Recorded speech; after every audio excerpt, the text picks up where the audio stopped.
Bienvenue dans Talk and Run, le podcast qui mélange discussion authentique et déclics motivants. Ici, on plonge dans l'entrepreneuriat sous toutes ses facettes à travers des échanges sincères et dynamiques avec des invités passionnés. Sport, business, recrutement, influence, vente, échec, réussite, tout y passe.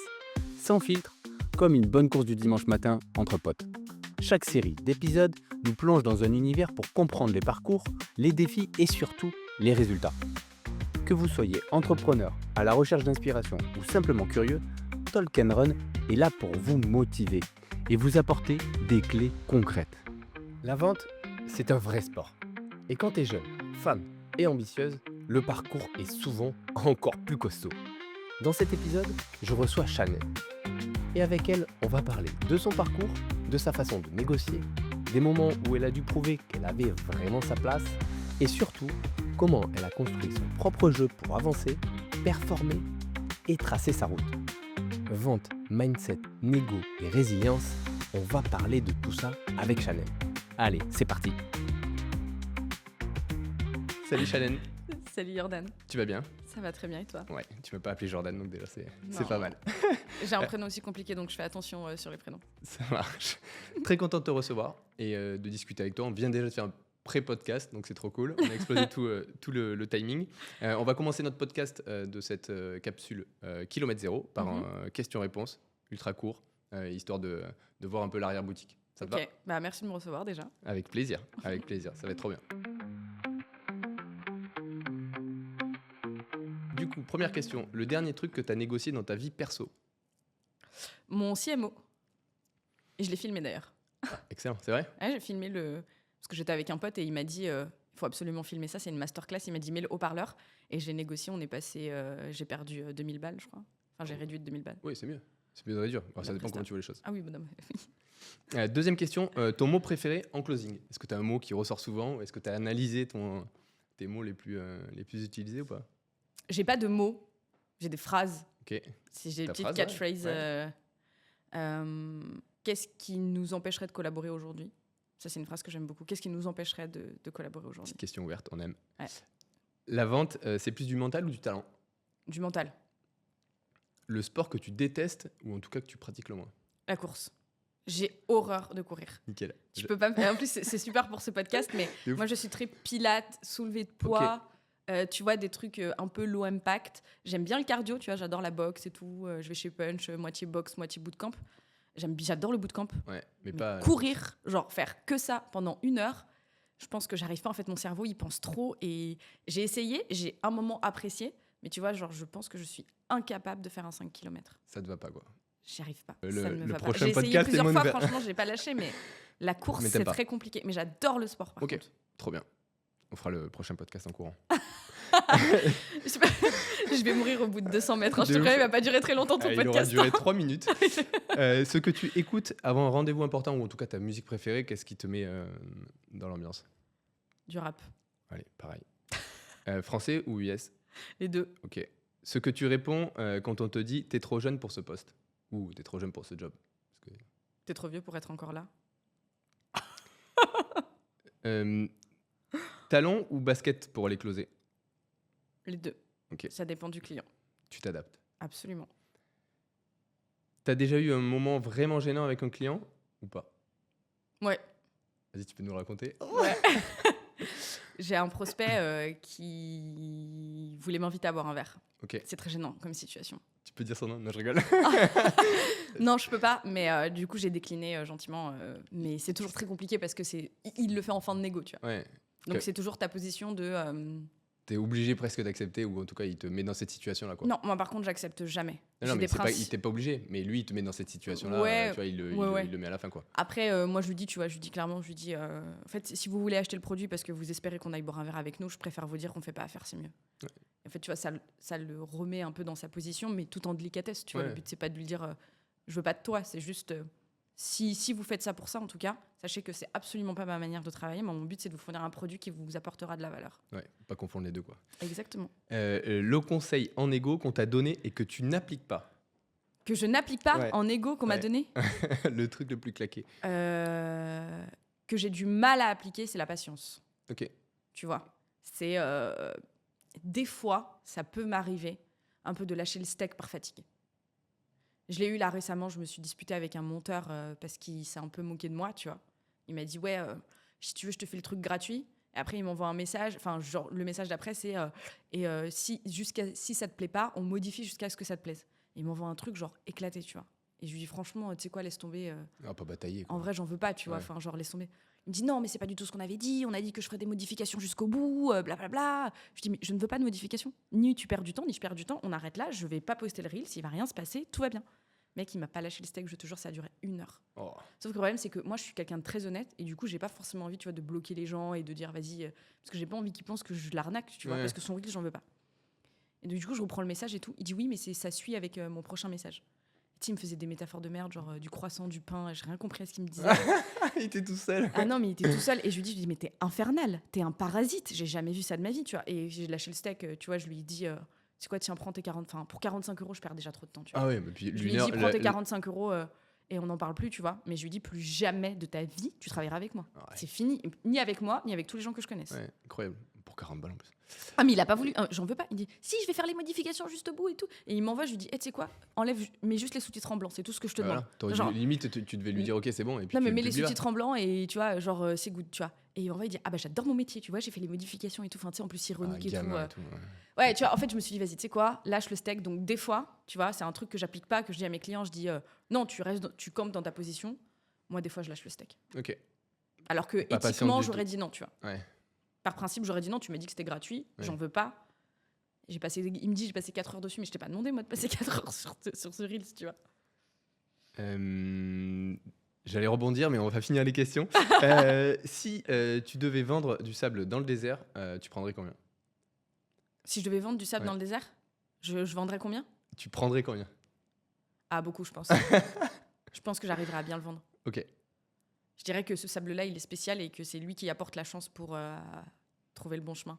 Ok. En fait, je créerais un storytelling autour du sable pour qu'il ait plus d'importance que les autres. Tu sais, c'est un peu comme le petit... Quand tu vas à la plage, il y a des coquillages. Il y en a sur lesquels tu vas accorder plus d'importance alors que tu es dans une plage remplie de coquillages. Ouais, surtout si c'est ton enfant qui l'a trouvé, par exemple. Donc, il faut le Exactement. Donc, kidnapper je vais avant. créer un storytelling autour de ça. Ok, trop cool. Bon, excellent. On peut donc commencer maintenant et rentrer un peu dans le vif du sujet. Pour parler de toi, donc ça va être facile. Tu n'auras pas à vendre ou quoi que ce soit. Avant de parler de négo, j'aimerais qu'on comprenne un petit peu ton parcours. D'où tu es arrivé, qu'est-ce que tu as fait. Tu es du produit, on le disait juste avant, de l'ascenseur social. Donc c'était quoi les premières marches? BTS ou Bac Pro, de ce que Bac Pro. j'ai compris? Bac Pro. En études, ouais, Bac Pro. Après, école... Bac Pro quoi? Bac Pro vente. Ok. Donc déjà, de base, tu faisais la vente. T'aimais ça ou t'es arrivé là parce que y a quelqu'un qui t'a dit au lycée? Non, ma mère, elle m'a toujours dit tu négocies tout le temps. Ok. Donc je négociais tout. En fait, j'avais besoin de comprendre les choses, donc je négociais beaucoup. Et en fait, comme j'ai eu un accident de voiture en 4e, j'ai pas eu mon brevet, donc j'ai pas mal raté d'épreuves en fait. Parce que en fait, ça me fatiguait un petit peu. Tu vois, j'ai jamais été très mauvaise en cours, mais j'ai toujours eu du mal à suivre des règles qui n'avaient pas de sens pour moi. Donc toujours très compliqué le rapport à l'autorité. Et au final, quand je suis arrivée en orientation, tu vois, ils m'ont dit, bah, en fait, soit tu redoubles ta 3e, soit tu es en bac pro. Mais moi, j'ai pas trop aimé le collège, tu vois. Donc je me suis dit, bon, bah, go bac pro. Si on peut l'éviter. Et en plus, je trouvais, j'avais pas de sens pour moi de faire des matières, tu vois, qui me saoulaient un peu, genre de la physique-chimie. C'est génial, mais j'ai pas prévu d'être chimiste, en fait. Donc j'ai pas envie de passer 5 heures de ma semaine à faire de la chimie. Genre, je veux pas. Donc du coup, je me suis dit, ok, fais de la vente, ça te servira toujours, parce que je voulais faire du marketing, de la vente. Je savais que je voulais faire à peu près ça. Et puis de toute façon, j'avais regardé les métiers qui payent le plus et c'était directeur commercial, directeur marketing. Souvent, Donc c'est c'était vite là. vu, tu vois. Et je me suis dit, c'est le seul métier où je pourrais ne jamais manquer d'argent. Donc je me suis orientée là-dedans. Et du coup, je me suis retrouvée dans un lycée à Nanterre. On était 8 à avoir le bac. Vraiment pas Sur lycée combien? de ouf. Pour avoir le Sur pourcentage. 30. Bah nickel, parfait. Et j'ai été major de promo avec une mention bien à 14. Excellent. Donc tu vois, non mais quand tu regardes le niveau, tu te dis c'est catastrophique quand même. T'as 8 personnes qui ont le bac sur un bac pro. Ouais, mais parce que Alors que ça. autant te dire que ton prof de maths, il te donnait les réponses. Hein. Au Ouais, bac pro de maths, le prof venait nous aider à faire les exos. Hein. C'était lunaire. Hein. Ouais, mais de toute façon, sur la partie pro, c'est pour ça que c'est dénigré quand même. Enfin, tu vois, le Ouais, bac pro, c'est oui, non, clairement mais le dénigré. niveau, mais, il est catastrophique. mais parce que le niveau est vraiment pourri, quoi, en vrai. Et après, j'intègre le meilleur BTS de France à l'École nationale de commerce NRC, tu vois. Et t'es rentré comment? Bah, en fait, c'est pas compliqué. Quand t'es la meilleure parmi les nuls d'un Ouais, établissement ouais. ZEP, tu passes en prio, quoi. J'ai dit 7,5, mais je suis le C'est premier. de la strat. Bah oui, donc De fou. j'ai 13, je suis très bonne à l'école, tu vois. Parce qu'en fait, il y a des matières que j'ai pas faites, tu vois, Et genre pourquoi t'as histoire, postulé géo, ça me saoulait, j'ai Pourquoi pas t'as je postulé à les ce ai- BTS? Parce que je voulais viser l'excellence, en fait. Ok. Je savais T'as eu- qu'après bac pro, t'avais pas 15 000 choix. Et t'as eu un déclic. Tu l'as eu en bac pro ou tu l'as eu avant? Parce que du coup, tu vas en bac pro, tu te dis, Je l'ai eu avant. Je l'ai eu. Tiens, c'est une exclue. Je l'ai eu parce que, en fait, je m'en rappellerai toujours. J'adore. Hein, le J'ai eu déclic. une relation de. Donc, avant ma relation de 7 ans, j'ai eu une relation de 4 ans avec un garçon. Et en fait, on s'est rencontrés, donc, petit amour de jeunesse. Et il m'avait dit un truc, je l'avais vu, j'étais en seconde, tu vois. Et lui, il avait 2 ans de plus. Donc, il était déjà en première. Ouais. Non, 1 an et demi de plus. Il était en première, mais il était en S, école d'ingé, tu vois. Enfin, parcours en tout cas prometteur pour école d'ingé. Le snob. Et il m'avait dit ah, mais t'es en bac pro? Ah, mais c'est nul. Moi, je suis en S, je vais faire ingénieur. C'était mon copain, tu vois. Ouais. Et j'avais trouvé ça tellement méprisant que je lui avais dit bah, tu sais quoi? Toi, tu crées les produits, mais tu auras toujours besoin de quelqu'un pour les vendre. Et moi, je vais te montrer que je vais juste être genre une machine de guerre. Et en fait, en bac pro, après, genre, Oh, déjà, tu l'as quitté après ça. j'ai taffé. Non, je suis restée 4 ans avec lui. Ah oui, après. Ah oui. Ah oui, bien sûr. Ah oui. Oui, Non, t'as je suis restée méprisé 4 ans, mais fort, en après, plus. après tu sais, c'est un amour de jeunesse. Hein, Oui, ça bien dure sûr. de 15 à 20 ans. Et après, à 20 ans, j'ai rencontré... on s'est séparés. Et après, j'ai rencontré mon copain actuel, tu vois. Mais ça m'a fait un déclic de me dire, en fait, il me respectera jamais, vraiment, sur la partie professionnelle. Parce que, dans tous les cas, j'ai pas fait un bac général, tu vois. Ouais. Et au final, tu vois, on s'est connus juste avant que je rentre en école de commerce. J'ai eu mon BTS avec 18 de moyenne. Je gagnais déjà de l'argent, il savait pas faire un CV, c'est moi qui faisais ses CV. Enfin, tu vois, ensuite, ça s'est rééquilibré Ouais. un peu de... Et En maintenant, fait, là, bienvenue dans la vraie vie. il fait quoi? Bah, il est ingénieur, Ok. de ce que j'ai vu en tout cas. Ouais. Donc, je pense que c'est bien, il a suivi Savoir Ouais. Royal. Mais je sais que... Mais t'es pas au même niveau. Non, on n'est pas du tout au même Ouais. niveau. On n'est pas au même niveau salarial. Je pense qu'on n'est pas au même niveau d'ambition de base. Tu vois, il est devenu papa et je suis très contente pour lui. Mais on n'est pas du tout au même niveau. Et je me rappellerai toujours, il y a un truc qui m'avait fait ultra peur. C'est un jour où je lui dis tu vois comment ta vie? Et il m'avait dit bah, tu vois, moi, ma mère, elle gagne 4 000 € par mois. Tu vois, là, une petite maison en banlieue, pas loin d'Épinay et tout. Et j'avais ressenti une Au angoisse. revoir. J'avais ressenti une angoisse. Je m'étais dit, mais jamais de la vie, je me projette dans ça. Genre, mais quelle angoisse, 4 000 € par mois, maison en banlieue avec un chien. Mais t'es malade. Ventoline. Mais Ventoline, mais tuez-moi, quoi, tu vois. Je méprise absolument pas ça. Mais je me disais, j'ai pas fait tout ça pour finir avec un truc aussi accessible, entre guillemets, que ce que je vise, tu vois, par rapport à mes ambitions, par rapport à ce que je pense être capable de faire, tu vois, encore une fois. Est-ce que t'as envie de faire, surtout? Et ce que j'ai envie de faire. Là, je me suis dit, ah non, mais moi, il me faut un entrepreneur.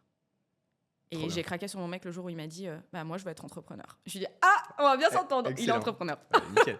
Et Comme quoi, donc, du coup, en vrai, le déclic, c'est l'ego un peu quand même. Ah, mais On moi, t'a- ça a on t'a- toujours on est été de venu te l'ego, piquer. hein, mon déclic. Hein. Ça a jamais été une personne qui était plutôt là où tu voudrais être.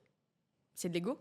C'est de C'est un peu l'envie? moins ouais, c'est un peu moins de l'ego quand même. Parce qu'on vient pas te piquer l'ego, c'est le fait de vouloir te développer, tu vois. En vrai, t'as un différentiel entre Oui, mais pour quelqu'un qui- prouver. Oui, pour te prouver, mais c'est te surpasser. L'ego, ça reste l'idée de base. Là, il est venu piquer ton ego en disant waouh, genre, t'es un peu. Tu Oui, seras mais moins forte que moi. Les personnes que tu admires, en fait, quand tu les rencontres, elles t'admirent pas, elles, Non, parce mais qu'elles justement, sont plus loin que toi. justement. Donc, en fait, elles te regardent. Ouais, mais donc, du coup, c'est extérieur. Ouais. Tu vois, Bien en sûr. fait, lui, le déclic, il est venu de l'extérieur parce qu'il t'a piqué. Toi, si non, t'as un il mentor, était déjà, Voilà, déjà là dedans. ok, C'est juste que. il a renforcé quoi. En fait, il me re-challengeait. C'est-à-dire Ok. que je me laissais pas le choix. Parce que j'ai eu des petits moments dans ma vie, tu vois, où bah forcément c'est dur, tu vois. Tu te dis, attends, je suis en bac pro. Franchement, tu es entouré de gens, ils sont là, ils fument du cannabis devant les établissements. Toi, tu essayes de travailler en cours, tout le monde se lance des stylos. Ça crie. T'es pas dans des conditions Tu montes sur les pour tables et tout. réussir. Ouais. Non, mais t'es pas dans des conditions Ouais, qui bien te sûr. poussent à réussir. C'est impossible de réussir dans ces conditions-là. Non, c'est impossible. Enfin, c'est super difficile, quoi. Faut vraiment. C'est-à-dire, tu te bats. Enfin, tu commences un marathon en faisant un Ironman avant, quoi. Mm. Alors que d'autres sont à 500 mètres de la ligne d'arrivée. Ouais, ou sont déjà à la ligne d'arrivée. Ils sont déjà à la ligne d'arrivée, tu Ouais, vois. je Donc, suis en fait, t'as toujours ce truc-là où tu te dis, mais genre, ça va être impossible. Donc, tu vois, te remettre des piqûres d'ego, parfois, je trouve que c'est bien. Bah, Et je surtout le quand t'en as remercie, tu vois, besoin. d'avoir Ouais, fait bien ça, sûr. parce qu'au final, ça m'a encore plus boosté. Et plutôt que de rester un peu sur mes acquis en me disant, oui, bon, de toute façon, j'étais en mode, ah non, mais en fait, t'as pas compris. Je crois que tu n'as pas compris à qui tu parlais. Ouais. Et genre, je vais te montrer, à moi, mais à toi aussi. Donc, En c'est-à-dire que fait, t'étais tu vas déjà- regretter t'étais- toute ta vie t'étais de déjà m'avoir bien dit ça mature. une fois. Ouais, en vrai, je pense que lui, il s'en fout. Mais toi, ça t'a permis, en tout cas, de lui montrer, plus Ouais. que lui, il voit, que c'est pas ce que tu voulais, c'est pas là où tu voulais être. Bien sûr. Et t'as tout mis en œuvre pour être 200 fois plus haut que lui, C'est ça. à peu près. Et après, j'ai fait une école de commerce que j'ai payée toute seule d'ailleurs. École de Avec, commerce. Et après, t'es parti aux États-Unis. En fait, Ou pendant c'était- l'école de commerce, tu peux faire un échange. Ok. Et donc, en gros, moi, j'ai fait ma 3e année, donc je l'ai payée toute seule. J'étais boursière échelon 7, donc j'avais 500 € de bourse. Ok, bon, on était pareil. Et j'avais, du coup, je faisais les marchés. Et donc, ça me ramenait 400 € par mois. Et donc, en fait, mon école coûtait 800 € par mois. Parce que tu pouvais payer en 12 fois, Dieu merci d'ailleurs. Enfin, merci les Est-ce que écoles tu pour ça. proposes paiement plusieurs fois? Non. Aujourd'hui, non. Même si on te le demande et que tu vois que la personne. Ah, tu pourras je le t'adapter. propose, je le propose. Je l'adapte. Si je vois que voilà, la personne est sérieuse, etc., Ok. mais je fais signer des contrats, etc., Ok. pour me protéger quand même. Mais là, pareil, hein, t'as un contrat, de toute façon, t'as l'école, tu Ouais. payes pas, Ouais. tu y vas pas. Donc, Ouais. c'est aussi simple que ça. Et donc, il me restait, tu vois, 100 € pour vivre ma vie de jeune étudiante. Ça fait pas beaucoup. Mais ça te donne déjà, ça t'oblige à faire avec moins. Ça t'apprend un truc, c'est que je n'ai plus peur de manquer d'argent parce que je sais en faire. Je sais ce que c'est de pas en avoir. Je sais me débrouiller avec très peu, en fait. Oui, et puis t'es pas dans le mood où t'es dans l'excès de consommer, où ton objectif. Si, un peu. Ouais, mais tu sais que tu peux le faire moins. Tu sais que tu t'as pas Oui, ce en besoin-là. fait, c'est ça. C'est que j'ai pas besoin de consommer. Je me fais plaisir, tu vois. J'ai pas envie de me priver, mais je fais très attention, tu vois. Je fais quand même très, très attention. Jusqu'au prochain step. Jusqu'au prochain step, c'est ça. J'ai pas encore atteint le step mental, je pense, de ça. Et donc, du coup, après, t'as fini avec les États-Unis. Ouais, en fait, du coup, on a fait un échange à San Francisco. Donc là, en fait, T'as aimé fallait cette passer le période? TOEIC, etc. Il y a eu 2 choses. Ça a toujours été mon rêve de partir aux États-Unis. Vraiment, moi, j'ai toujours adoré. En fait, j'ai appris l'anglais toute seule. Trop Tu vois, ma mère, en plus, je l'ai appelée hier parce que je lui ai demandé un peu des anecdotes. Je travaillais ça avec ma coach. Et elle me dit, tu te rappelles, une fois, ta prof d'anglais, elle m'a convoquée et elle me dit, mais Shannon, en anglais, j'ai rien à lui apprendre. Elle parle couramment, je sais pas quoi faire. Elle s'ennuie. Et elle est infernale, du coup. Et au point où même une fois, ma prof elle m'avait dit, bon, Shannon, tu veux pas faire le cours? J'ai dit, ouais, bien sûr. Je me suis levée, j'ai fait le cours, tu vois, d'anglais. Trop bien. Mais j'ai appris toute seule. Et donc, du coup, je rêvais d'y aller parce que je savais que je voulais aller aux États-Unis. Et en fait, en arrivant là-bas, je me suis pris une claque. Je me suis pris une claque, positive et négative. Positive de ah ouais, en fait, tout est possible. Tu prends un choc de mentalité, tu reviens, tu as vraiment un état d'esprit totalement différent. Tu apprends qu'en fait, c'est beaucoup d'efforts, le succès, que tout est possible. Ça te forge, Ouais, ça te rend la mentalité. indestructible. L'autre claque que j'ai pris, c'est que j'ai vu la différence sociale et je me suis dit, tu peux pas te plaindre quand tu es en France. Parce que je pense que si j'avais grandi aux États-Unis, j'aurais Pas eu la peut-être chance. pas eu la chance que j'ai aujourd'hui. Ouais, de tu ouf. vois. Parce que boursière échelon 7, quel État te donne 500 € par mois pour faire tes études? Alors, y a Ça pas. n'existe pas. Ouais, à part si t'es champion de. Oui, voilà. Je sais Donc, pas quoi en tu vois, sport, ça te remet vraiment en perspective la chance que tu as d'un côté et ce que eux n'ont pas. Tu vois, de Ouais, l'autre de côté, ouf. c'est oui, ils ont une chance, oui, ils peuvent réussir. Oui, ok, en fait, s'ils veulent se bouger et qu'ils sont un peu smart, ils peuvent trouver, les gens valorisent l'audace, etc., peut-être un peu plus qu'en France. Par contre, je t'assure que quand tu vois un mec qui a juste, en fait, qui est tombé malade, qui doivent payer des médicaments, qui se retrouve à la rue et que tu vois des SDF qui s'enchaînent avec une Rolls qui passe devant, waouh, Ouais. l'inégalité sociale, elle est présente et je peux te dire que ça te met vraiment mal à l'aise. La nourriture infâme. J'adore les États-Unis, mais tu manges très mal. Faut dire la vérité. Hein, les fruits et Ouais. légumes n'ont pas de goût. Compliqué. Infrastructure sportive incroyable. Tu pouvais courir là-bas et tout. Tu peux. Ouais, je courais pas. Mais tu vois, incroyable. Mais tout est super grand. Tu peux vraiment. À San Francisco, ça va. Tu peux faire des choses à pied, mais sinon, en général, tu fais pas Tout en grand-chose à voiture. pied. Ouais. Tout est en voiture.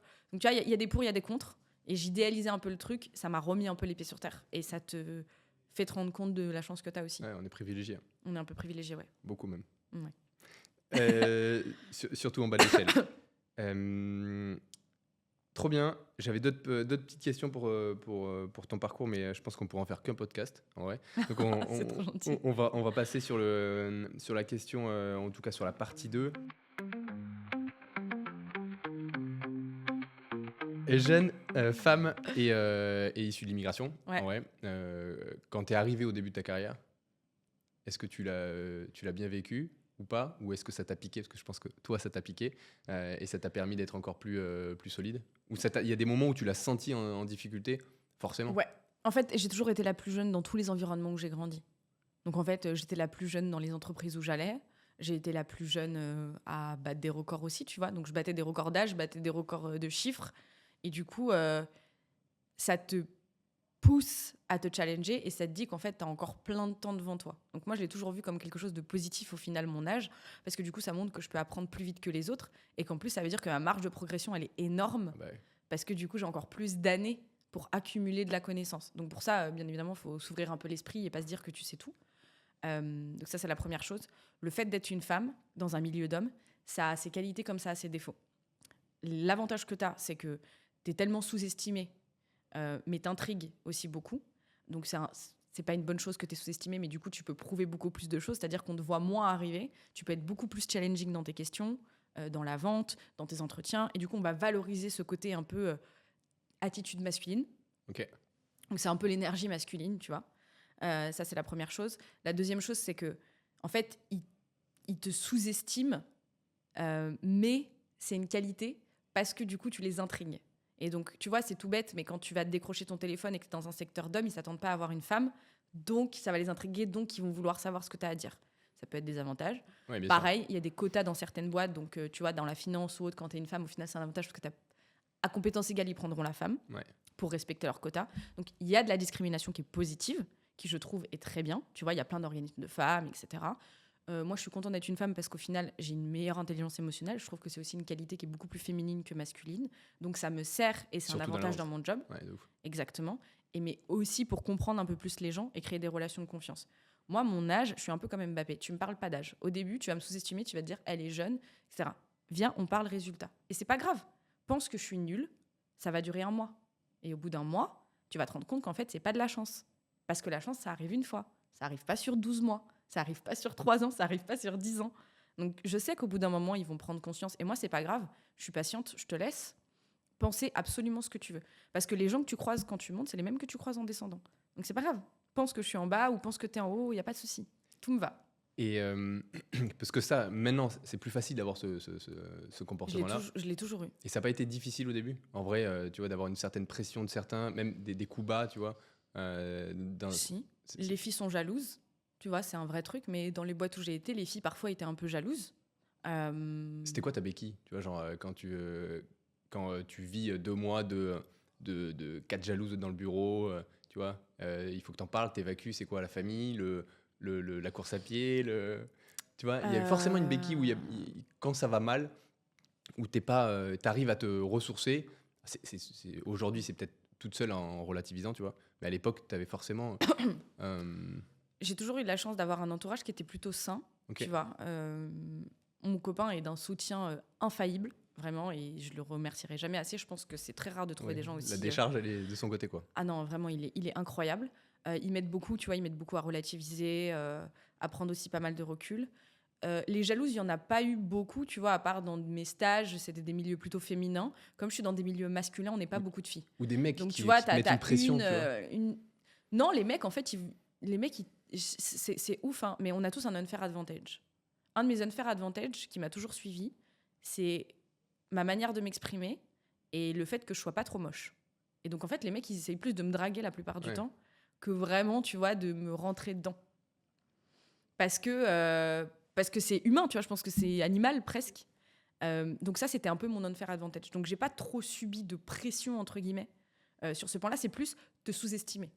Te dire, mais t'as pas les épaules, t'es pas prête, t'es encore un peu jeune, t'as encore de la fougue. Tu vois, tous mes managers m'ont toujours dit, t'es un peu un cheval de course, mais qui avance trop vite, qu'on sait pas trop maîtriser, tu vois. Ou qui tourne mais pas dans le bon sens, quoi. Exactement. T'es un peu un cheval de course qui est pas dressé, tu vois. Je suis pas au centre équestre en train de faire des sauts. Non, je suis un cheval sauvage. Donc, c'est un peu compliqué de me maîtriser. Moi, c'est toujours ce qu'on m'a dit. On m'a dit, on n'arrive pas à te canaliser, en fait. Et c'est plutôt ça qui les perturbait que vraiment, tu vois, me mettre la pression. Et après, me sous-estimer, en fait, les chiffres parlaient d'eux-mêmes. Donc, moi, je m'en fichais, en fait. J'attendais 1 mois et par A plus B, tu peux rien dire. C'est factuel. C'est ça que j'adore avec le métier de commercial, c'est que tu ne peux rien dire. On discute pas les maths. Non, on discute pas. Ouais, donc, il y a un tableau Excel. Qu'est-ce que tu veux que je te dise? Oui, je suis une femme, d'accord, mais il y a un tableau Excel. Je les ai fait, les chiffres. Donc, en fait... Et je fais plus que toi. Bah non, mais c'est juste... Ton objectif, c'est de faire rentrer de la thune dans ta boîte. Donc, soit tu fais en sorte que je me sente bien et que je continue à t'en ramener, soit ça peut pas se passer. Et il y a des moments où tu as voulu tout lâcher? Tout le temps. Plein de fois. C'est épuisant de de monter l'ascenseur social. Les gens s'en rendent pas compte, mais c'est épuisant. Tu es constamment en train de devoir prouver ta valeur, tout le temps. En tant que femme, tu dois prouver ta valeur, tu dois te batailler, tu dois apprendre à prendre sur toi, tu dois avoir de l'énergie. Les gens te disent « Ah, t'as de l'énergie, vas-y à fond et tout ». Tu dois tout le temps avoir ça, c'est fatigant. Les gens t'attendent toujours au tournant, tu vois. Tu dois te battre contre toutes les difficultés. Les gens qui sont jaloux, les gens qui vont te mettre des bâtons dans les roues, t'en as tout le temps. Ça, c'est valable pour tout le monde, tu vois. Ouais. J'estime pas que ce soit une difficulté particulièrement pour moi. C'est une difficulté qui concerne tout le monde. Mais quand t'es une femme qui me concerne que moi, issue de l'immigration ou tout ça, tu dois constamment prouver. Mais t'as besoin de prouver pour toi, t'as besoin de prouver aux autres. C'est épuisant. Oui, mais c'est vraiment épuisant. T'as quand même tout. Alors, toi, t'as un pourquoi qui est quand même bien réfléchi. Tu vois, t'as un pourquoi qui te permet d'avancer. Donc, c'est plus simple, je pense, avec ce pourquoi, d'avoir cette énergie le matin, parce que, comme tu le dis, au départ, t'as pas le choix. Après, t'es rentré dans une routine et c'est ce que tu aimes, c'est ce que tu veux. Donc, le frottement et le vent qui est en face, il est moins fort. Mais au départ, sans ce pourquoi, tu n'arrives pas à le faire. En fait, c'est ce pourquoi qu'il faut te trouver. Et je pense que tu l'avais, en fait. Tu vois, avec ce que tu me dis, avec comment on a pu parler avant. En fait, j'avais pas le choix.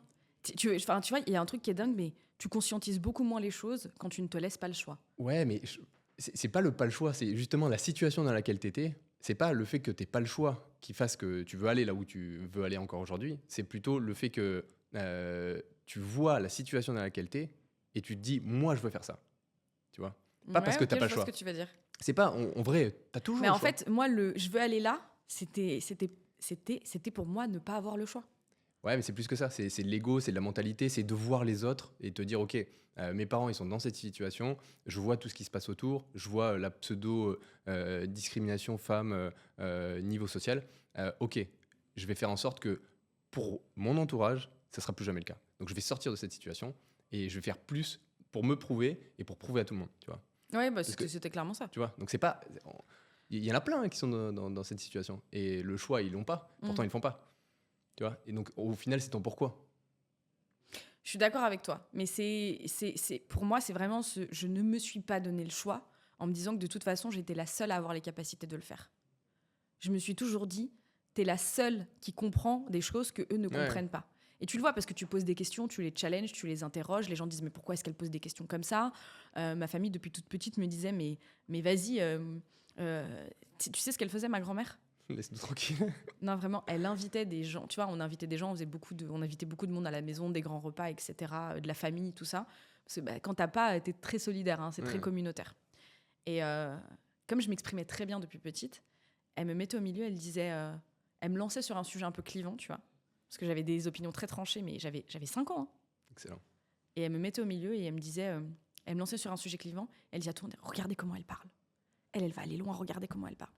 Et en fait, je pense que ça m'a aussi ancré, où ils ont tout de suite vu, ma famille aussi vu ma différence, tu vois, et se sont tout de suite dit, ok, c'est notre chiffre porte-bonheur, faut qu'on la valorise, tu vois. Et tu vois, c'est intéressant ce que tu dis, parce que ça veut dire que à cet âge-là, tu avais déjà, en gros, entre 0 et 5, tu avais, il y a eu, tu t'en souviens pas, on s'en souvient pas de cet âge-là. Moi, mon petit, il a 4 ans, tu vois. Et je me dis, on en parlera après, mais la préparation, tu vois. Et ta mère, peut-être sans le vouloir, elle t'a préparé à être... Ma mère, elle m'a clairement préparé. Ouais. Ben moi, je pense que tout le 98% des gens, voire 99%, ne préparent pas leur enfant de 0 à 10 ans, tu vois.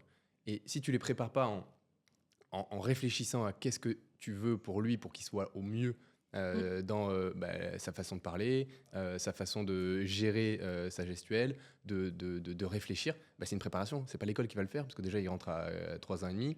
Et après, l'école, on voit ce que c'est plus de la garderie. Donc, c'est tes parents, en fait. Donc, en vrai, c'est d'arriver à déterminer à ta mère, parce que tu essaies de lui donner des anecdotes, de savoir qu'est-ce qu'elle a mis en place, tu vois. Ou si elle avait réfléchi, tu vois. Ma mère, elle n'a pas réfléchi. Ma mère, elle n'a pas eu le choix. Tu vois, elle m'a préparé sans conscientiser le fait qu'elle me préparait. Et du coup, c'est ça qu'il faut arriver à sortir. Parce que moi, j'essaie de le conscientiser et de me dire, vas-y, j'essaie de faire le mieux, de trouver le plus de choses, de faire un plan, comme Mbappé, tu vois, genre, de faire un plan pour que... Je veux pas que ce soit genre une star, en vrai, si. Mais qu'il ait le choix, tu vois. Bah, en fait, moi, j'en ai parlé, en plus, c'est marrant, j'en parlais hier avec ma mère, parce que du coup, quand je lui demandais ça, elle me disait, donc elle m'avait raconté cette anecdote de tout ça, elle m'avait raconté une autre anecdote où quand elle me faisait garder, parce que ma mère, en fait, m'a eu à 20 ans, donc elle m'a eu très jeune, ma mère monoparentale, tu vois, mon père est là, mais Il est pas là, ouais. pas là. Donc c'est plutôt ma mère qui m'a élevée toute seule, tu vois. Donc j'ai une sœur aussi. Et en fait, elle me disait déjà quand j'étais petite, elle me disait, quand on disait, elle est où ta maman, j'avais 2 ans. Elle disait, ma maman, elle est partie chercher les sous. Je pense que j'avais déjà compris, tu vois, que c'était l'argent, en fait, tu vois, que ça, c'était important. Donc inconsciemment, ouais. elle me préparait. Et l'autre truc qu'elle me disait, c'est, en fait, ma mère, comme elle était toute seule et qu'elle travaillait beaucoup, moi, j'avais une petite sœur dont je devais m'occuper. Et donc, du coup, c'est moi qui ai pris le relais à 8 ans. J'allais la chercher à l'école, je la ramenais, je lui faisais à manger, je m'occupais d'elle quand elle faisait des cauchemars. Donc, du coup, ma psy dit, j'ai été parentalisée très jeune. Ça te prépare, en fait. Que tu le veuilles ou non. Alors, elle l'a pas fait consciemment. Non. Tu vois, elle aurait aimé faire Mais ça autrement. rentre dans le plan. Tu vois, Mais ça rentre dans le plan. Autonomie. Après, oui et non. Parce que ma petite sœur, elle a essayé de faire la même chose. Ça n'a pas du tout donné le même résulta. Donc, Oui, mais je c'est pense parce qu'il y a que une notion de potentiel aussi. Tu vois, Alors, peut-être il y a le potentiel. Je pense qu'il y a la personne en question, Ouais. l'humain, avec Mm. le H vraiment de la personne. Et après, il y a le plan. Mais ton plan, c'est pas le même pour tout le monde. Il faut l'adapter. Ah Donc oui. en fait, si tu prends le plan, et le problème, c'est ça, c'est avec les générations qu'il y avait, et de tout le monde en général, c'est que tu prends un plan et tu fais toujours le même. Tu dis, OK, bon, ben, avec ces enfants, je vais faire la même chose. Non. Et en vrai, ça marchera C'est pas. comme un manager qui essaie de manager tout le monde de la Exactement. même manière. Ça faut marche s'adapter. Sauf que t'as essayé des choses. Le premier, généralement, t'essayes. Alors, ça fonctionne avec toi, tant mieux. Mais ça pas. En aurait fait, pu elle a être pas un gros essayé. flux. Elle m'a laissée toute seule. Elle s'est dit, on va la mettre dans l'eau. On va voir Voilà. si elle nage. Oh, Oh, t'as l'air de bien te débrouiller. Bravo, c'est bien, Ouais, continue. super. Ah, par Et contre, en la fait, sœur, Comme elle voyait que ouais. je me débrouillais bien, elle a renforcé ma confiance en moi, tu vois. Ouais. Elle me disait toujours, tu vois, j'adorais les bouquins, elle me disait toujours, non, Shannon, je veux pas que tu parles comme ça. Tu vois, même en ayant grandi dans un truc de banlieue, si j'essayais de reprendre des expressions des amis, genre, tu vois, des wesh, Ah, bah, ça, on- trucs comme ça, mais ma mère, elle me défonçait. ouais. Elle me démontait. Elle me disait tout de suite, tu ne parles pas comme ça, c'est hors de question. Et tu vois, elle a forcé, et pourtant, elle n'est pas née en France, hein. Mais elle a forcé, elle m'a dit, tu ne t'exprimes pas comme ça, c'est hors de question que tu t'exprimes comme ça. En tout cas, C'était super important pour elle, tu vois. Et elle me disait toujours, t'es mon petit génie, t'es spécial, vas-y, ouais, je sais que tu la peux y force des arriver. mots en plus. En fait, elle n'avait pas les moyens de me soutenir financièrement. Elle n'avait pas les moyens. C'est-à-dire qu'elle savait que je pouvais pas faire autrement. Mais du coup, elle a essayé de me donner le soutien d'amour et moral qu'elle pouvait. C'était, je vais te forger une confiance en toi qui va te permettre de défoncer tout le monde. Et tu vois, elle a toujours eu ce côté protecteur de, tu sais, c'est un peu le côté, je dis méditerranéen, mais c'est si les gens te critiquent, c'est qu'ils sont jaloux de toi. Ouais. Tu N'écoute vois, pas ce qu'on te elle dit. remet Ouais. pas trop en cause De son ouf. enfant, tu vois. Non, mais de Maintenant, ouf. elle le fait. Hein. Ouais. Non, Elle mais le fait, elle le fait. Mais elle a le droit. Elle a le droit. c'est l'amour, quoi, tu Ouais. vois.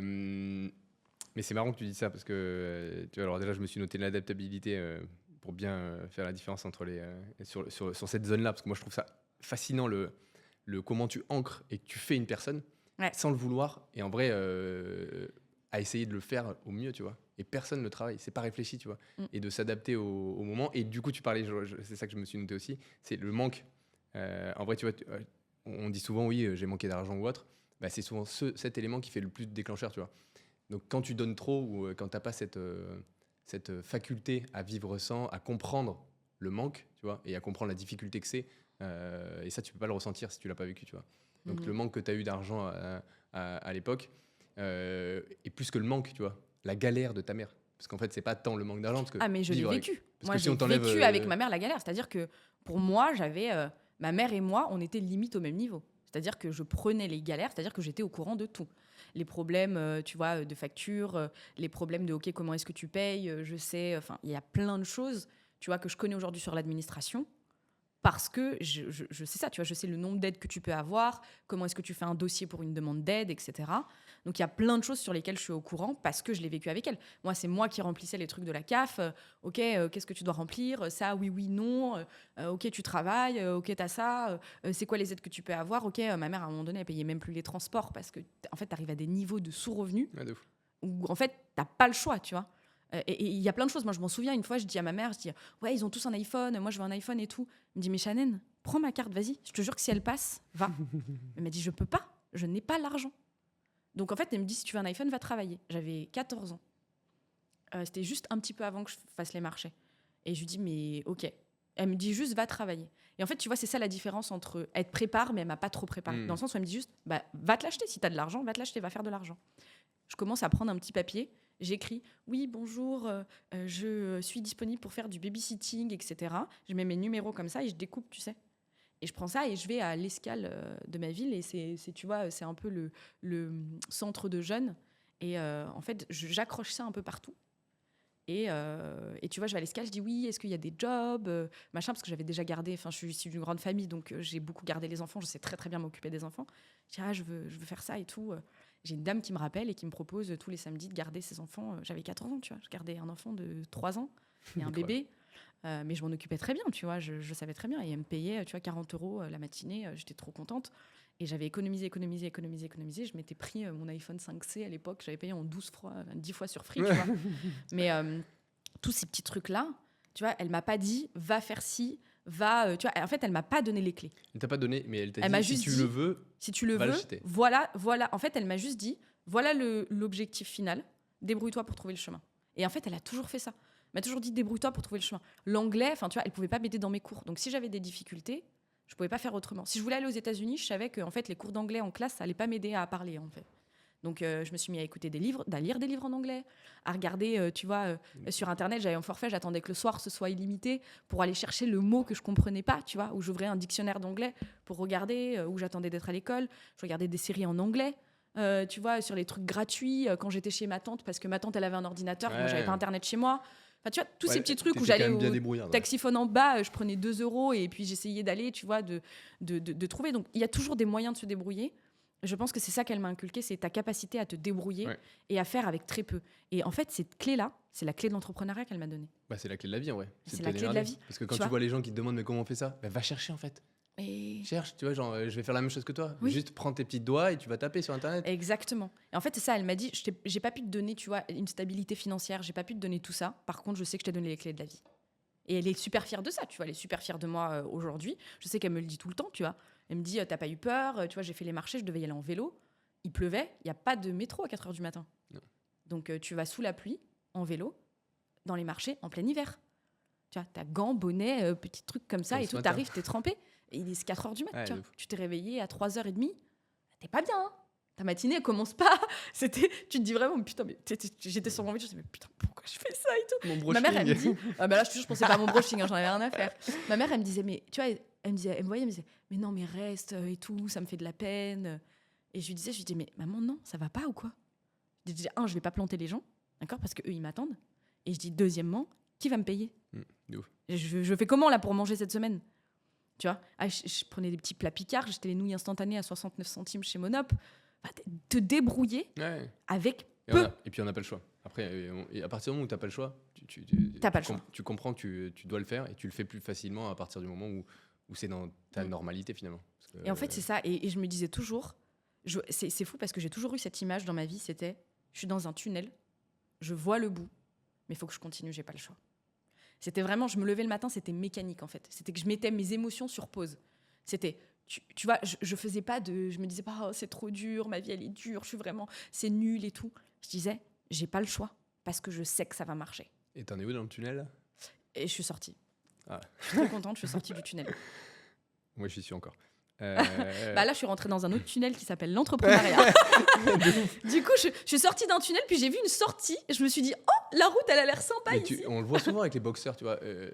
J'aime beaucoup la boxe et tous les sports de combat. Et les grands boxeurs te diront toujours, tu vois, si tu rentres trop dans une zone de confort, tu vas pas réussir à performer comme tu pouvais performer avant, tu vois. Ouais. Parce que à partir du moment où tu n'as pas le choix, tu te laisses pas le choix et que tu te forces à avoir cette envie, ce vrai pourquoi, tes performances, elles sont pas les mêmes, tu vois.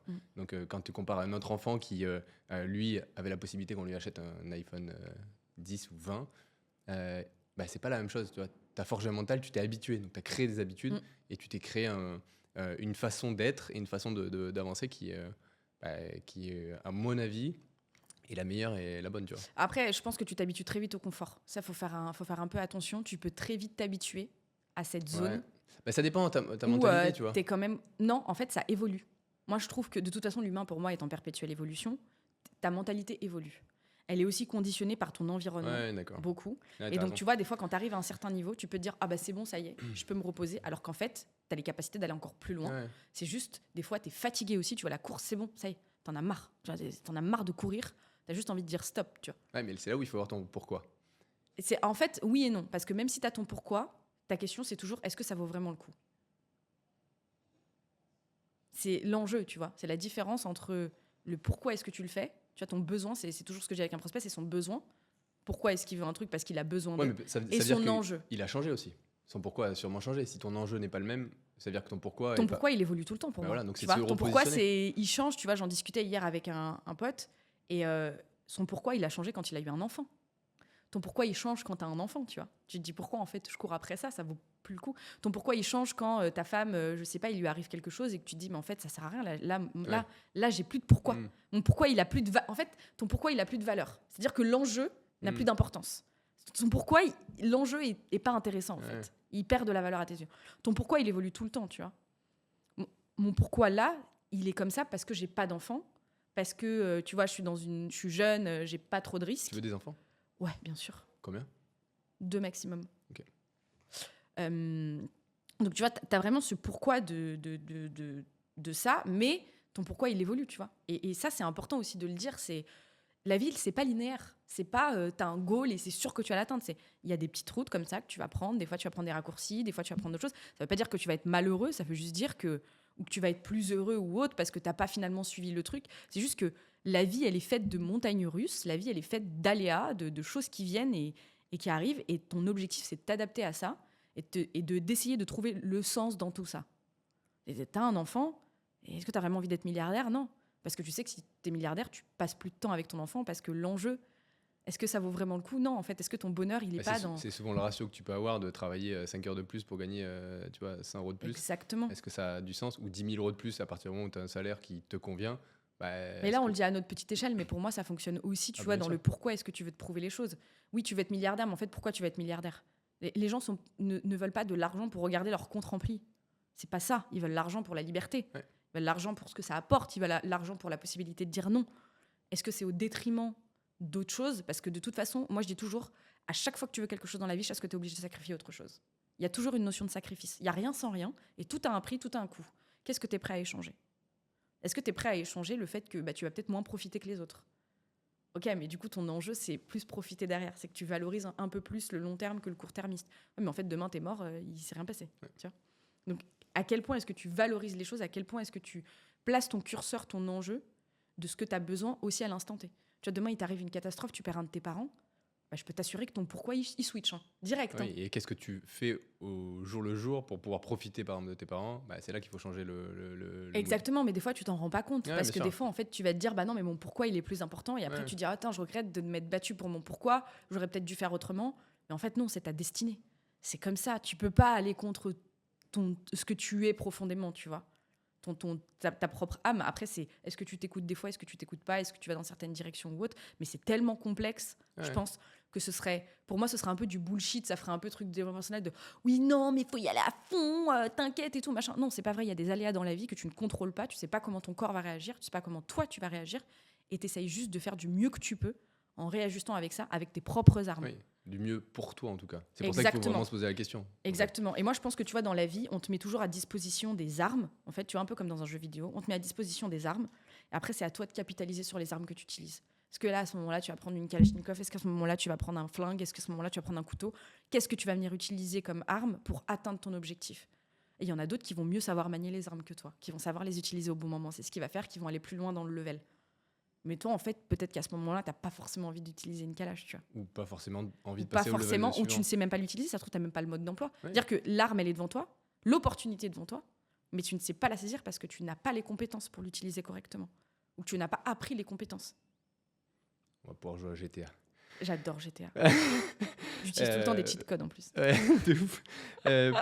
Du coup, on a C'était un petit explosé. moment un peu... Ouais, mais en vrai, j'ai une grosse notion avec tu vois, t'as visualisé la vie comme GTA, tu vois. Et Ouais. moi, je vois le monde comme une bulle. Enfin, j'ai une vision d'une très bulle. particulière, tu vois, d'une bulle où chaque personne est dans une bulle, mais toi, tu vois le monde comme tu es le seul à pouvoir le voir, tu vois. Et toi, tu le vois, et en vrai, je suis pas forcément là. Et c'est toi qui inventes ta vie, et du coup, on est plein d'êtres à se rencontrer. Bref, on pourra. J'adore cette discussion-là, mais en vrai, ça rentre dans un autre débat.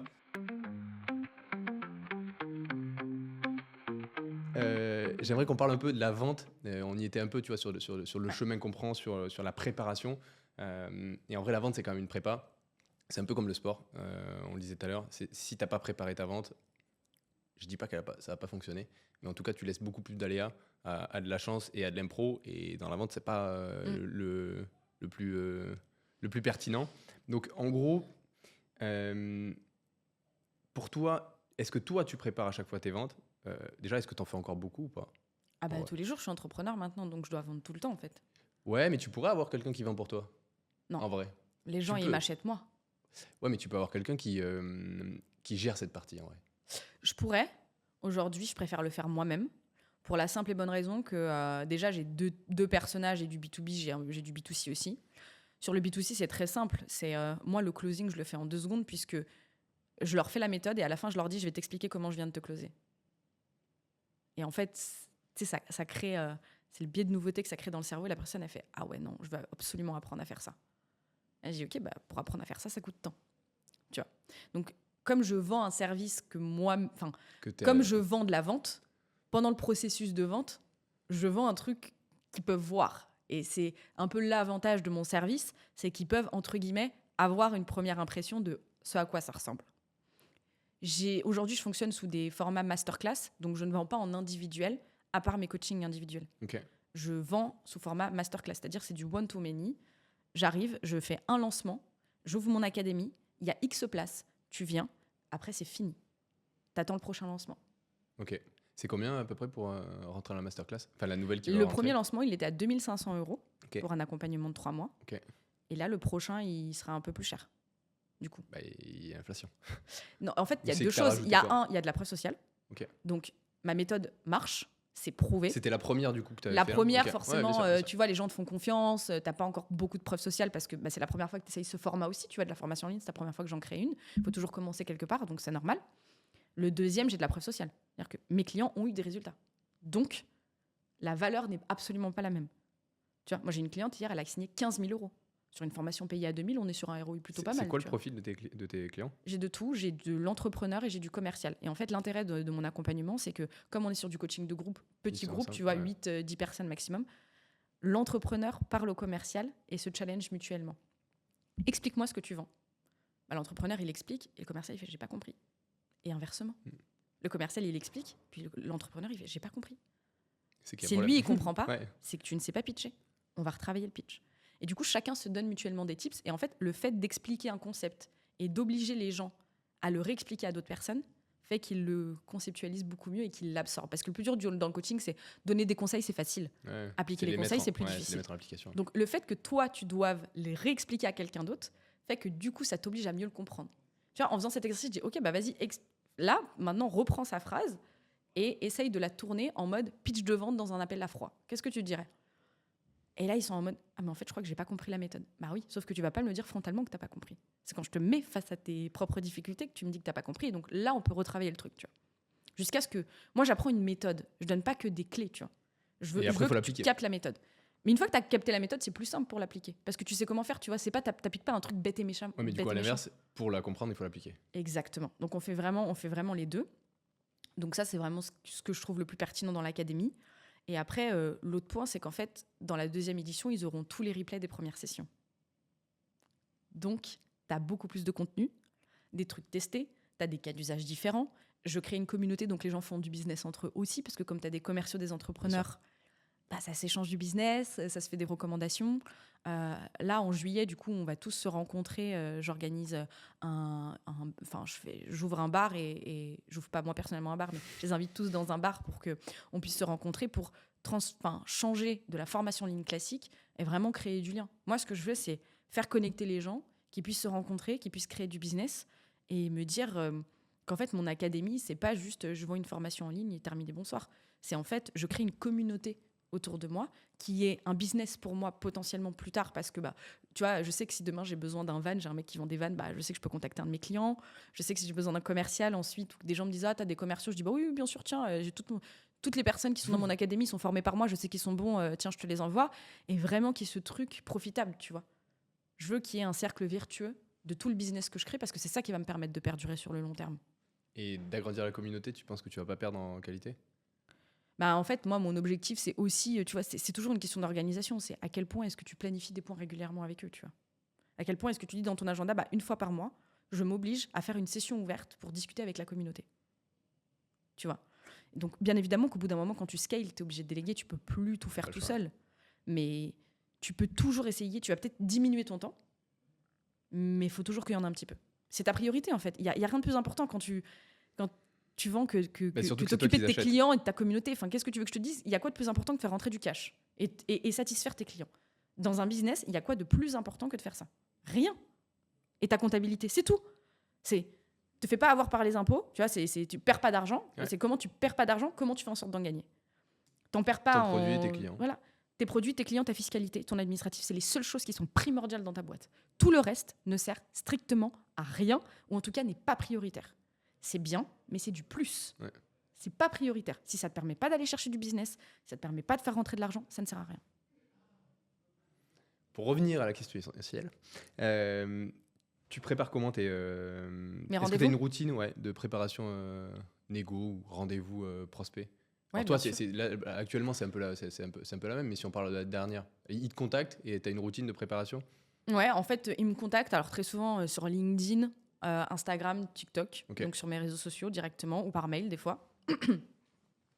Moi, je leur propose un rendez-vous pour qu'on discute un petit peu plus de leurs enjeux. Donc, je fais un petit peu de recherche avant, je regarde un peu ce qu'ils font, je regarde combien de personnes il y a à former, etc. Ou des fois, on fait juste un petit appel et après, on planifie un point avec une proposition commerciale du coup qui en découle. Je leur présente du coup, j'ai une offre en entreprise. Donc là, c'est vraiment pour le B2B parce que c'est là où je fais vraiment des rendez-vous, tu vois, en one-to-one. Ouais. Sinon c'est masterclass, donc c'est one-to-many. En one-to-one, mon objectif, c'est, OK, quelle partie du cycle de vente vous voulez travailler en premier? Combien est-ce qu'on a de personnes à former? Et en gros, ça se divise en 3 étapes. Une première étape de préparation que je fais avec les managers. Et souvent, c'est les RH aussi, des fois, qui me contactent, les RH. L'objectif, c'est de comprendre qu'est-ce que vous vendez, à qui vous vous adressez, comment est l'organisation. Moi, ça me permet aussi, d'un point de vue stratégique, de leur donner des optimisations de, Du process. du process, des C'est un bonnes micro-audit, quoi. pratiques, etc. C'est un micro-audit, c'est clairement un audit. Une fois qu'on a fait ça, on identifie combien de personnes à former. Moi, je ne forme pas plus de groupes de... Franchement, c'est maximum 8, Ouais, c'est 10 déjà costaud, personnes. ouais. Parce que franchement, sinon, ça ne sert à rien. Personne s'écoute. Mon but, c'est pas faire une masterclass. C'est qu'il y ait un échange, tu vois. Ok. Et en fait, du coup, ça se passe en 3 étapes. Première étape, c'est analyse des croyances limitantes. Donc, mon but, c'est vraiment comprendre les motivations de chacun. Donc, je demande toujours à l'entreprise de m'envoyer les profils LinkedIn. Comme ça, moi, j'analyse un peu les parcours. Ok. J'ai une très bonne mémoire. Donc, en général, quand j'arrive, tu vois, je relis un petit peu encore avant, etc. Je m'imprègne bien du truc. J'arrive, je dis, OK, toi, je sais que tu as fait ça. Toi, je sais que tu as fait ça. Toi, je sais que tu as fait ça. Et ça permet 2 choses. La première, quand j'arrive, c'est une question de posture. Donc, tu vois, le fait de préparer ton rendez-vous quand tu es jeune et que tu es une nana qui arrive comme ça, qui ne te connaissent pas, dans une dev, tu as leur âge, voire tu formes des gens qui sont beaucoup plus âgés que moi. J'arrive, j'ai regardé leur profil LinkedIn, j'ai regardé ce qu'ils faisaient. J'essaye de tout de suite créer un lien, comme avec un prospect. Ouais. Ils vont beaucoup plus écouter les conseils que je vais leur donner. Ça, c'est la première étape. Tu as gagné du temps, en tout cas. Exactement, j'ai gagné du temps. Donc, je casse leurs croyances limitantes, j'essaye de comprendre leur motivation intrinsèque. Qu'est-ce qui les pousse, tu vois, à faire ce métier? Qu'est-ce qui leur donne envie? Pour ensuite réutiliser ces armes-là que je récupère pendant le cold pour casser un peu, tu vois, la difficulté du commercial, parce que c'est vraiment beaucoup, beaucoup de mental. Ok. Quand même, tu vois, c'est de la résilience, c'est tous les jours le faire. Ouais. C'est comme entrepreneur, Ouais, bien commercial. Tu vas chercher tes clients, il faut que tu les signes. Donc, même si tu es que sur cette partie-là, que tu fais pas tout l'admin, au final, c'est quand même, tu vois, le T'as la nerf charge de la mentale guerre. qui est- Tu as la qui est charge forte, mentale, ouais, tu bien vois. sûr. Donc ça, c'est le premier atelier, c'est vraiment casser les croyances limitantes, un peu de théorie aussi. Donc je leur explique le pourquoi est-ce qu'ils pensent comme ça, pourquoi leurs prospects pensent comme ça, etc. À votre avis, pourquoi est-ce que vous pensez que vous allez avoir telle objection? Ah, parce que ça, ok, d'accord. Donc là, j'explique le rationnel, tu vois. Donc c'est vraiment qu'ils puissent avoir des armes. Comme ça, ils l'ont préparé. Exactement, ils sont préparés, tu vois. Ils connaissent. Et en plus, moi, comme j'ai été formée en neurosciences, en général, je leur donne aussi des tips, tu vois, très... je fais toujours le lien Psycho, avec un leur peu vie de- perso, très Ouais. psycho. Donc du coup, ils aiment bien parce qu'ils ont l'impression d'apprendre des choses qui vont leur servir dans la vie de tous les jours. Et souvent, je leur fais faire le test, tu vois. Moi, il y a un test que je fais faire toujours en coaching d'entreprise sur la première session et ils reviennent du coup sur la deuxième. Je leur demande un peu ce qu'ils en ont pensé. C'est, tu vas voir la personne avec qui tu vis, ton ami ou quoi que ce soit, et si tu vas voir des potes là tout à l'heure, et tu fais un test, tu poses que des questions ouvertes et tu reformules les 3 derniers mots. Et tu fais ça jusqu'à ce qu'ils remarquent. Et il me dit, mais tu sais que c'est dingue. Il me dit, en fait, je parle.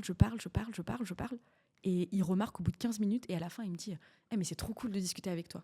Je lui dis, tu vois ce que tu viens de créer, cet espace de confiance, fais la même chose avec tes prospects maintenant. Ma meuf, elle fait de la formation. Ouais. Et elle fait du coaching. Et son son élément principal à chaque fois, c'est de me dire pose des questions ouvertes, ou en tout cas, Ouais. et à chaque fois, je lui dis t'es en train de me coacher en fait. Tu vois, et dès que tu remarques que quelqu'un te coach, en fait, tu remarques que quelqu'un s'intéresse à toi, Mhm. et du coup, ça te fait la différence parce qu'au final, tu t'es mis en écoute et pas forcément à parler. Et à partir du moment où tu fais ça, c'est que tu as gagné parce que du coup, tu as écouté et tu as pris toutes les infos que tu avais besoin de prendre. Exactement. Puis la personne te fait confiance. Tu sais, quand quelqu'un se livre, Et qu'elle parle, forcément, bien sûr. elle se dit ah tiens, il faut qu'il m'apporte la solution. Maintenant, il a tellement bien Ouais. compris mon problème, c'est tellement dur d'expliquer.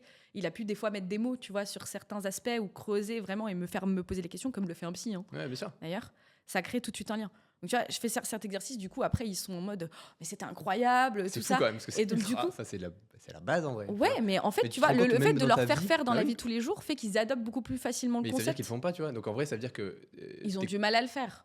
t'as du mal à le faire et tu le fais pas forcément. Et tu te rends compte que finalement, dans la sphère privée, t'es pas si empathique que ça, t'es pas si à l'écoute, t'es pas là pour l'autre ou pour les autres, tu vois. Mm. Donc le fait de prendre conscience de ça, tu le fais pour tes clients, mais du coup tu le fais aussi pour tes potes, ta famille Ouais. proche, tu vois. Donc Absolument. et tu sais que en fait parler ça fait du bien et t'en as besoin quand tu décharges. Tu dis vas-y, moi je vais l'aider à décharger ou en tout cas à l'écouter. Exactement.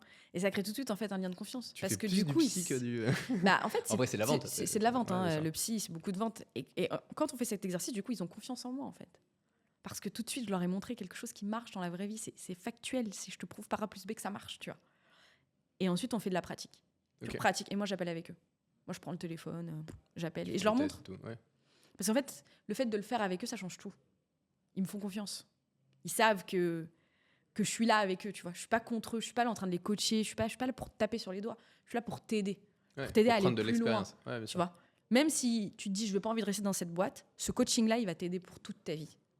Parce que j'ai peut-être t'enlever une croyance, un déclic, un truc. Tu vas te dire j'aime bien. Tu vois, j'ai une coachée hier qui me dit tu sais, je me suis toujours dit que j'étais nulle en vente et que de toute façon, il fallait que je délègue, mais pour faire ça, il fallait que j'apprenne à le faire.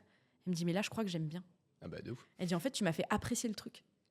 Mais parce que quand tu es passionné, tu transmets aussi ta passion aux gens. Tu vois. Moi, je suis vraiment passionnée, donc je transmets la passion aux gens. Et je pense qu'ils le kiffent. Et après, on a un point de suivi, c'est la troisième demi-journée où là, on vient voir un peu comment est-ce qu'ils ont appliqué les concepts, on réappuie un petit peu. Les petits pots de et- douleur, où est-ce que t'en es. Voilà, quoi. Ok. exactement. Et tu fais ça pour chaque étape du cycle de vente. Ok, Donc, c'est à trop peu bien. près une journée complète de formation sur une journée et demie minimum, vraiment étalée sur ça par groupe de 8 personnes. Et aujourd'hui, c'est ce que tu kiffes. J'aime bien le faire. Mais Après, c'est quand même très énergivore, hein, faut être très honnête. C'est très, très énergivore. C'est le problème de tous les coachs avec lesquels je discute. C'est tu peux pas faire 5 coachings par semaine. c'est impossible. Impossible. C'est comme faire 5 journées de formation dans la semaine, c'est impossible. Bah, en fait, moi, je dis coaching, mais le vrai terme, c'est formation. Tu as raison. Je peux pas faire 5 jours de formation. C'est-à-dire que je prends 1, 2 max journées. Et vraiment, il faut vraiment, voilà, tu vois, que le Et c'est client... ce qui est conseillé par les pros, c'est 2 jours max de formation par semaine, normalement. Pour avoir l'énergie nécessaire pour faire la prépa, parce que du coup, tu as quand même. Bah, t'as énormément- la prépa. Moi, j'ai quand Tout à même fait. le contenu à côté, tu vois. Je poste quand même Ouais, tous bien les sûr. jours. Donc, Et puis même de l'énergie que tu prends, voilà. généralement, tu as la journée du lendemain au moins pour retomber, la journée de la veille pour préparer. Donc, Et au puis, j'ai final, mon 2 jours. académie. Ouais, aussi. Ouais, à l'académie, il faut que je donne de l'énergie. Hein. Tu vois, j'ai 2 jours avec eux. Enfin, j'ai 2 heures par semaine.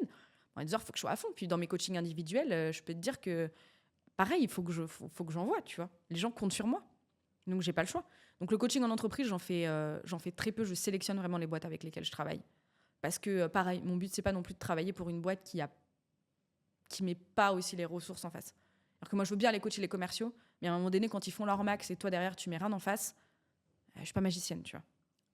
Il n'y a pas que le coaching qui Il n'y a fait pas le que la formation qui aide. Le commercial, c'est pas que de la formation. Hein. C'est ce que j'appelle la pyramide du top performer. Hein. C'est le haut de la pyramide. Mais si le reste, ça fonctionne pas, ça va pas marcher. Trop bien. Ça permet de bien comprendre ce que tu fais, comment tu le fais, parce que c'est hyper intelligent de commencer par la psycho pour faire appliquer, faire comprendre et faire assimiler. Du coup, tu étais presque en train de me dire que c'est pas forcément ce qui t'allait. Tu voudrais aller vers où? Parce que j'avais attaqué par une autre question qui était est-ce que ça te plaît au quotidien? Ça te plaît? Ça me plaît, En gros, mais c'est très peu scalable. Faut être Ouais. très Ah oui, honnête. clairement, Tu vois, la formation d'entreprise, tu vas en ton temps, donc voilà.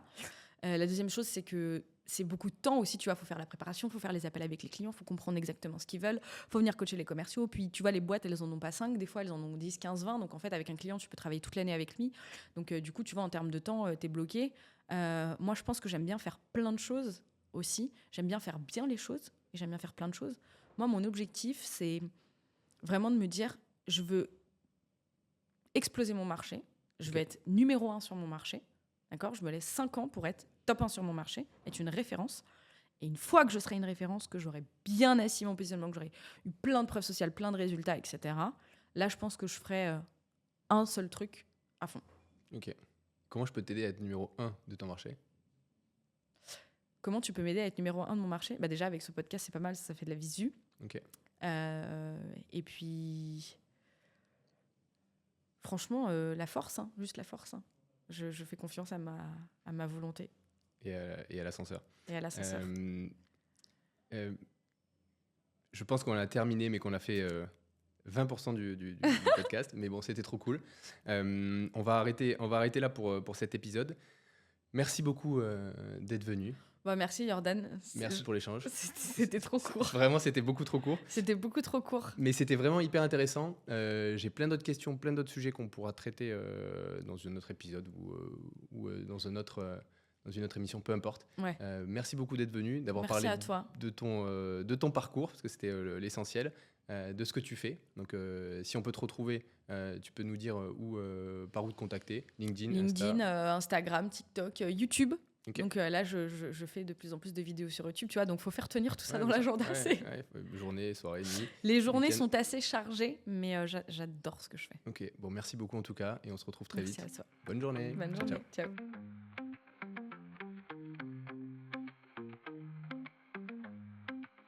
Et voilà, cet épisode est déjà terminé et c'est encore passé à une vitesse folle. Ce qu'on retient avec Shannon, c'est clair. La vente, c'est pas juste un talent.